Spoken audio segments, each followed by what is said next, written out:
Hey everybody, this is Peggy here. I'm back with Breaking the Chains.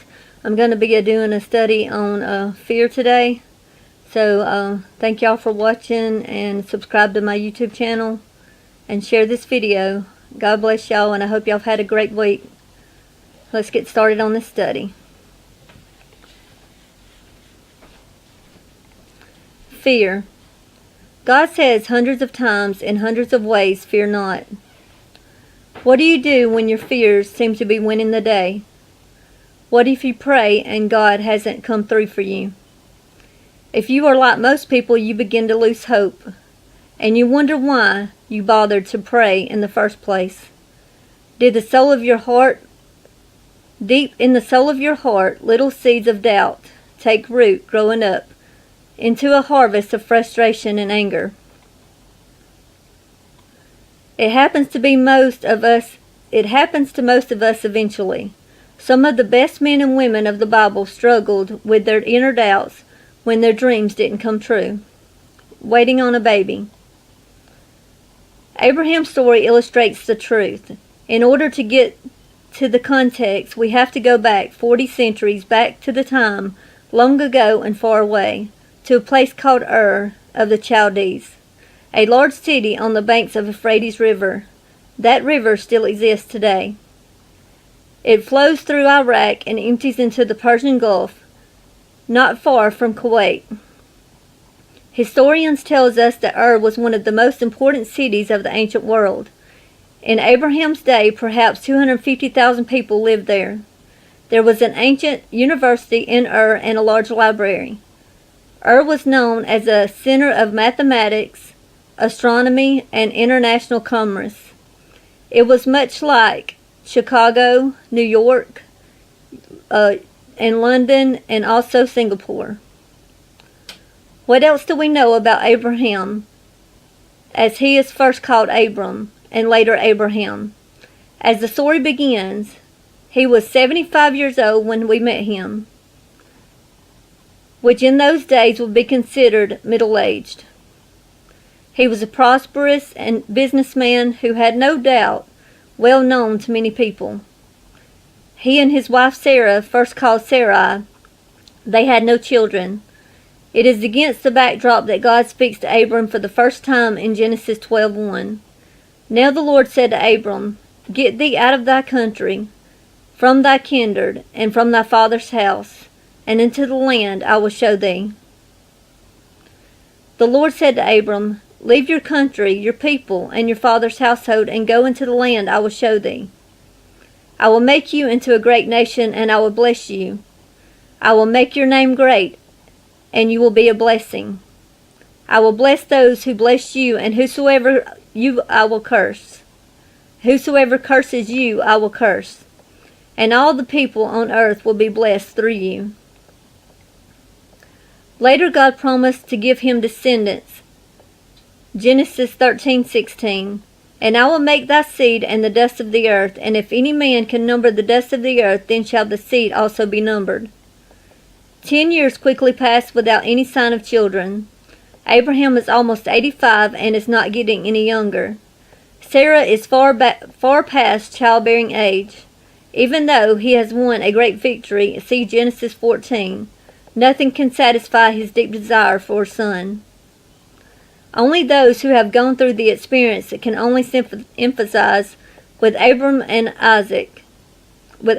and Sarah. There is no sadness like the sadness of wanting children of your own, but not being able to have them. Even in this day of modern medicine and advanced technology, many couples wait for years and sometimes even wait forever. God didn't seem in a hurry to give him a son. I think Abram's greatest fear stemmed from the fact that God didn't seem to be in a hurry to give him a child. How much longer would he wait? Why had he delayed? Had God changed his mind? Was there some problem he didn't know about? Had he sinned? Were they doing something displeasing to God? Why was Sarah's womb still closed? If God had promised, why was it taking so long to be fulfilled? Why should they go to plan B? All those questions was running through Abram's mind. God knew exactly what his servant was thinking. He saw the doubt. He understood the fear. Now he moves to reassure Abram that all is well. The time has not come yet for the child to be born, but it isn't far off either. I am your shield. Genesis 15:1. After all these things of the word of the Lord came unto Abram in a vision, saying, Fear not, I am thy shield, and thy exceeding great reward.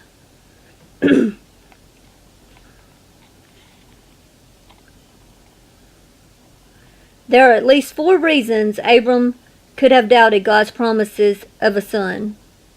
1, he was too old. 2, many years have passed since the promise had been given. 3, nothing like this has ever happened before. And 4, Sarah also doubted God's promise. When you think about it, there is no reason to believe, no reason except that God had promised to do it. The question now is simple. Will God's promise be enough for Abraham? To all our fears, God says, I am your shield. In answer to that question, God declares, I am your shield. We should not think of a small shield that covers only the chest area, but rather a shield that stretches from head to toe and completely protects every part of the soldier's body. Such as a shield offers complete protection from every attack from the enemy. To call God our shield means 2 specific things. He protects us in time of doubt, and he rescues us in time of danger. Note that God does not say, I will give you a shield, but I am your shield. Every God of heaven says that he will be our shield. The very God of heaven says that he will be our shield, which means we have a shield that is all-powerful, universal, and eternal. That shield cannot be defeated. It is strong as God himself. We could not be in a better position. Who can defeat us when God himself is our shield? No one. The great message is certainly clear. If God is your shield, fear not. Why does God delay his answers?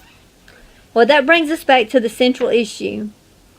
Why did God wait so long to give Abraham a son?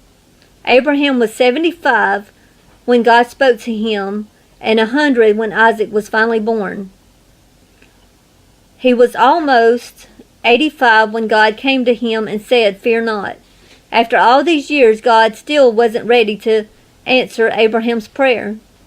Abraham was old, but he would be older yet before Isaac was even born. Of all the questions that plague the people of God, none so vexing as the question of an unanswered prayer. We know God loves us and has a plan for our life. Why then does God take so long to answer our deepest, most heartfelt prayers? From Abraham's experience, we may suggest 3 answers. 1, to develop perseverance in us. To put it very simply, it would be easy for God to answer all our prayers for the first time we prayed them. Not only would we take it for granted, we would also develop a shallow faith.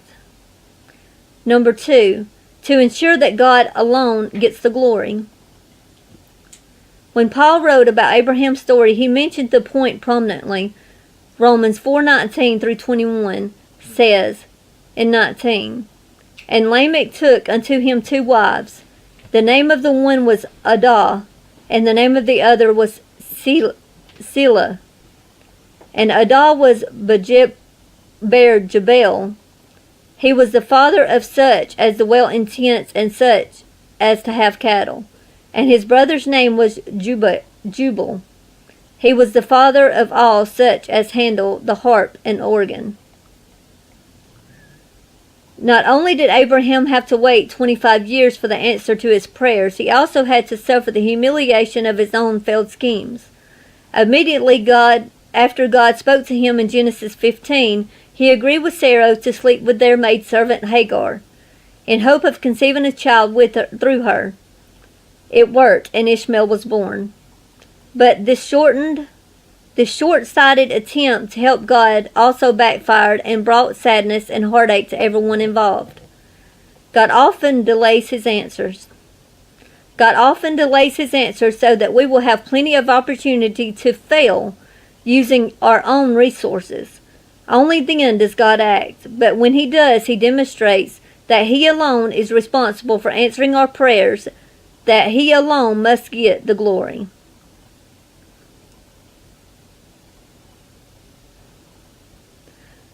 Three, to deepen our trust in God.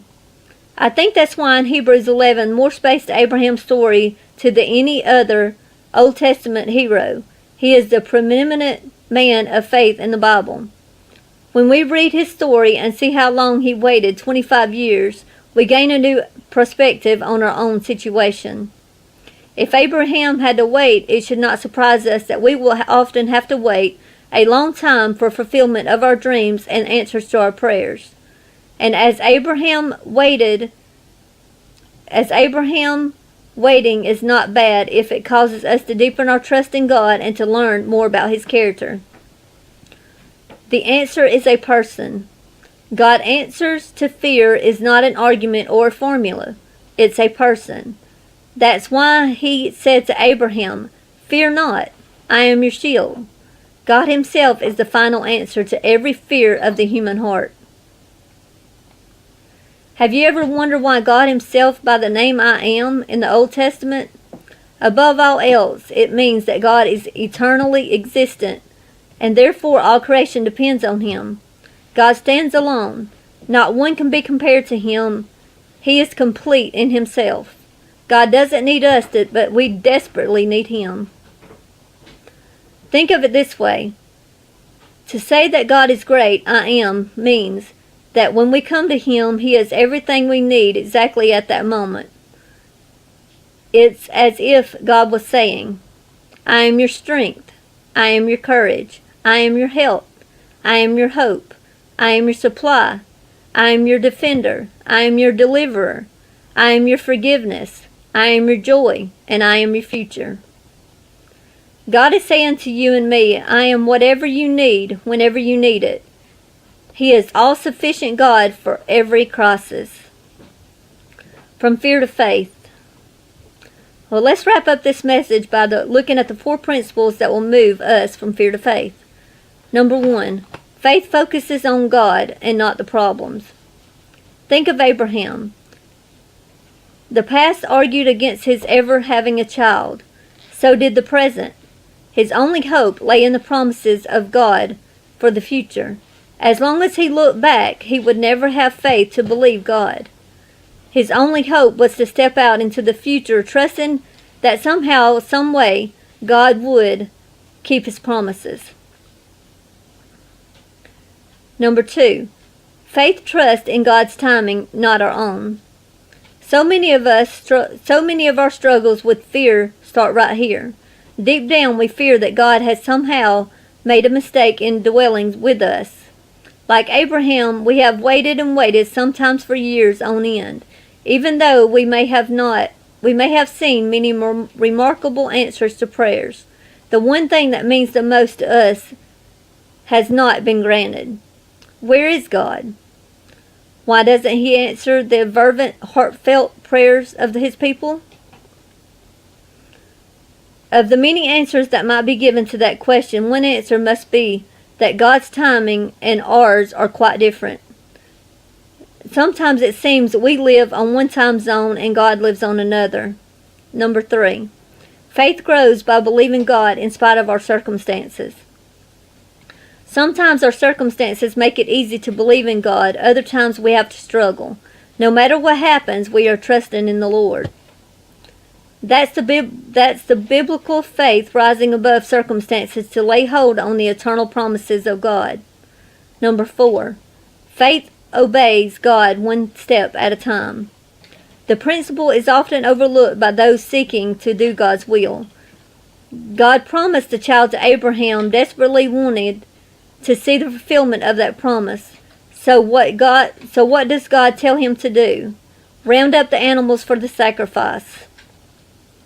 Genesis 15, 9 through 11. Verse 9. And he said unto them, Take me an heifer of 3 years old, and a she-goat of 3 years old, and a ram of 3 years old, and a turtle dove, and a young pigeon. And he took unto him all these, and divided them in the midst, and laid each piece one against another, but the birds divided he not. And when the fowls came down upon the carcasses, Abram drove them away. How do you get from there to the nursery? Abraham doesn't have a clue, and God doesn't tell him a thing. But Abraham now has a choice. He can choose to obey God, round up the animals, and get ready for the sacrifice, even though it doesn't seem to connect with the son of his dreams. Or he can argue with God or decide to take matters into his own hands. God weaves an unseen pattern that one day will lead us into the new direction. How often we stumble over this. We slight the near in favor of the far, shirking the duties of today because we are dreaming about the distant tomorrow. But until we have done what God has called us to do today, we will never be prepared for what He wants us to do tomorrow. In the end, 99% of life turns out to be ordinary routine. It's the same old thing day after day, yet out of the ordinary routine, God is weaving an unseen pattern that will one day lead us into a new direction. Faith takes the next step, whatever it is, and walking with God wherever He leads us. Sometimes it will make sense and other times it won't, but we have to take the next step if we are going to do God's will. I have chosen to believe because I must believe. Fear not, child of God. No one knows what a day may bring. Who knows if we will all make it through this week? But remember, our God is faithful to keep every one of His promises. Here are a few verses relating to fear that I would like to share with y'all. Psalms 27:1, a Psalm of David. The Lord is my light and my salvation, whom shall I fear? The Lord is my strength of my life, and whom shall I be afraid? Isaiah 43:1. But now thus saith the Lord has created thee, O Jacob, and he that formed thee, O Israel. Fear not, for I have redeemed thee. I have called thee by thy name, thou art mine. Isaiah 43:2. When thou passest through the waters, I will be with thee, and through the rivers thou shalt not overflow thee. And when thou walkest through the fire, thou shalt not be burned, neither shall the flame kindle upon thee. Psalms 34:4. I sought the Lord, and He heard me, and He delivered me from all my fears. John 14:27. Peace I leave with you, my peace I give unto you. Not as the world giveth, give I unto you. Let not your heart be troubled, neither let it be afraid. Isaiah 41:10. Fear thou not, for I am with thee. Be not dismayed, for I am thy God. I will strengthen thee. I will help thee, and I will uphold thee the right hand of my righteousness. 2 Timothy 1:7. For God hath not given us a spirit of fear, but of power and love and of sound mind. Hebrews 13:5. Let your conversation be without covetousness, and be content with such things that ye have, for ye have said, I will never leave you nor forsake thee. Hebrews 13:6. So that ye may boldly say, the Lord is my helper, and I will not fear what man shall do unto me.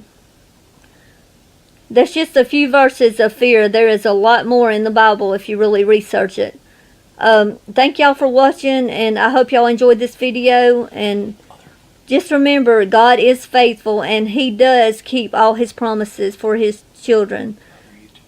And please subscribe to our YouTube channel. We have a YouTube channel, Breaking the Chains, and one on Testimonies called Livin Proof Testimonies, and also The Hard Truth.